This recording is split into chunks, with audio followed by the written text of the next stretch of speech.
کیا لوگے؟ چائے، کافی؟ سالار نے بیٹھتے ہوئے کہا۔ کچھ نہیں، میں صرف چند منٹ کے لیے آیا ہوں، وسیم نے جواباً کہا۔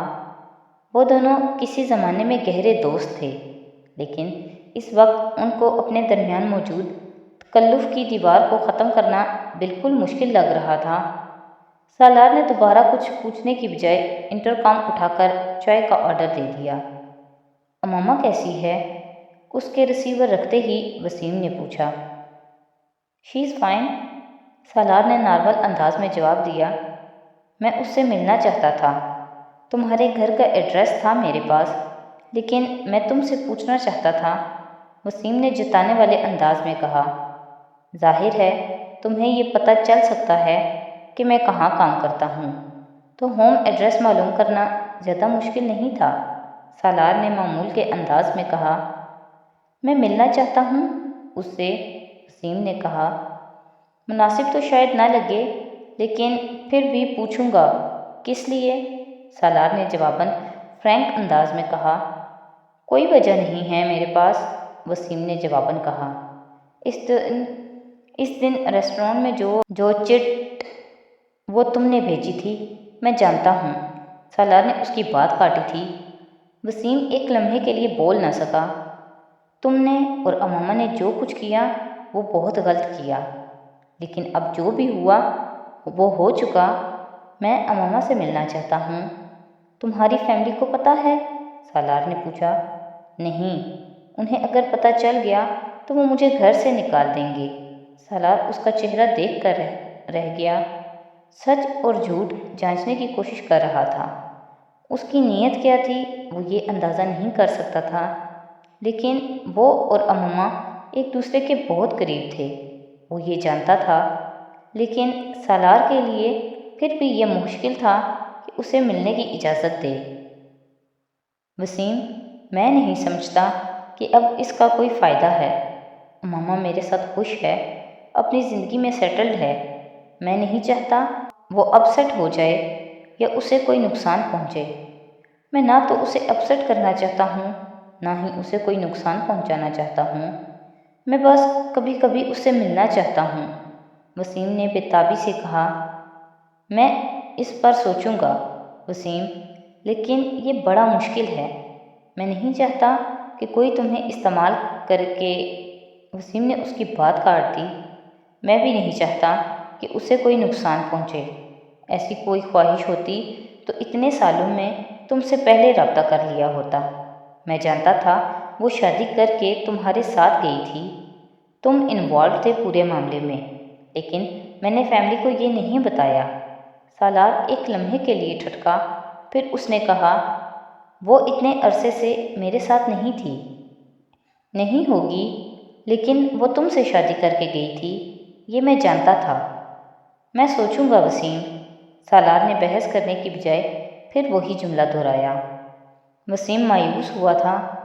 میں 2 دن کے لیے ہوں لاہور میں، اور یہ میرا کارڈ ہے، میں اس سے واقعی ملنا چاہتا ہوں۔ وسیم نے کارڈ اس کے سامنے ٹیبل پر رکھ دیا۔ اس رات وہ خلاف معمول کچھ زیادہ ہی پریشان تھا۔ مما نے نوٹس کیا، لیکن وجہ معلوم نہیں تھی اس کو۔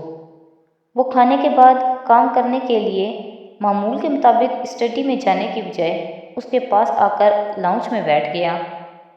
5-10 منٹ کی خاموشی کے بعد امامہ نے بالآخر ایک گہرا سانس لے کر اسے کہتے سنا، امامہ، اگر تم وعدہ کرو کہ تم خاموشی اور تحمل سے میری بات سنو گی، آنسو بہائے بغیر، تو مجھے تم سے کچھ کہنا ہے۔ وہ چونک کر اس کی طرف متوجہ ہوئی۔ کیا کہنا ہے؟ وہ کچھ حیران تھی۔ وسیم تم سے ملنا چاہتا ہے، اس نے بلا تمہید کہا۔ وہ ہل نہ سکی۔ وسیم میرا بھائی؟ امامہ کے لہجے میں بے یقینی تھی۔ سالار نے سر ہلا دیا اور اس کو اپنی آج کی ملاقات کی تفصیلات بتانے لگا، اور اس دوران برسات شروع ہو چکی تھی۔ سالار نے بے حد تحمل کا مظاہرہ کیا۔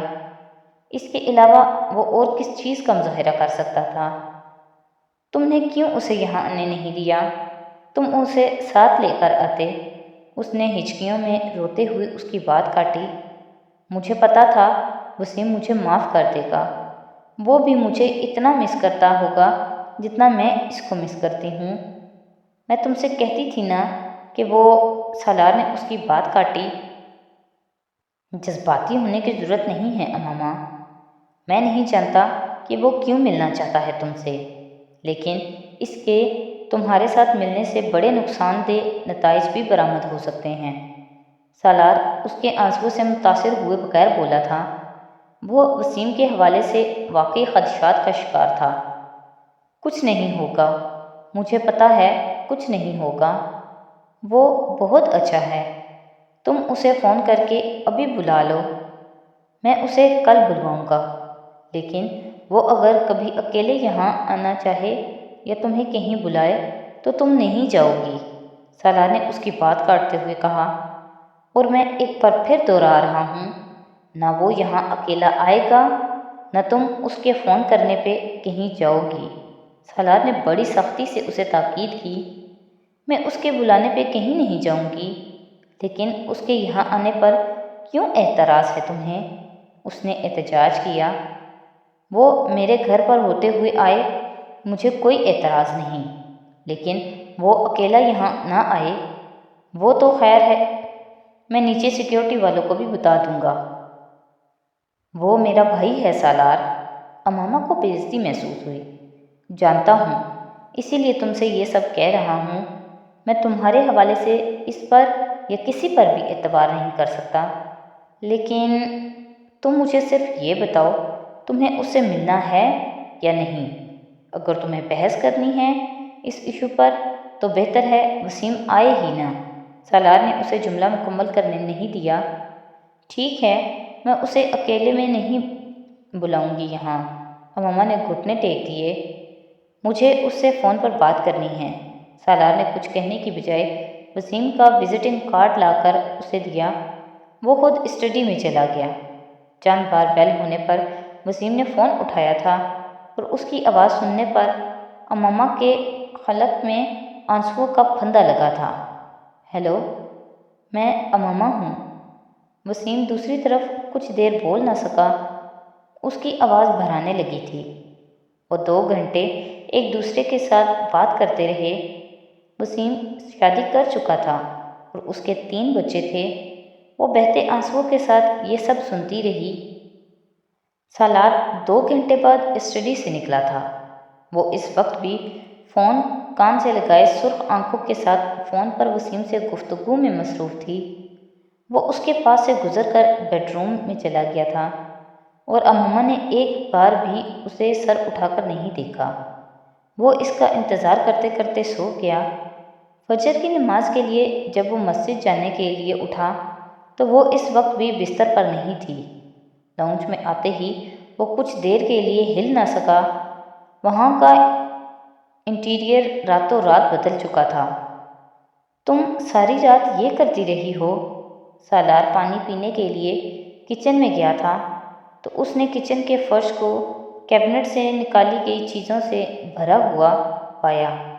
اس کا دماغ گھوم کر رہ گیا۔ کیا؟ وہ اسی طرح کام میں مصروف اطمینان سے بولی۔ تمہیں پتہ ہے کیا کرتی رہی ہو تم؟ سالار نے پانی کا گلاس خالی کر کے کاؤنٹر پہ رکھ دیا اور باہر نکل گیا۔ بیرونی دروازے تک پہنچ کر وہ کسی خیال کے تحت واپس آیا تھا۔ اماما، آج سنڈے ہے اور میں ابھی مسجد سے آ کر سوؤں گا۔ خبردار تم نے بیڈ روم کی صفائی اس وقت شروع کی۔ پھر میں کس وقت صفائی کروں گی بیڈ روم کی؟ میں نے وسیم کو لنچ پہ بلایا ہے، اماما نے پلٹ کر کہا۔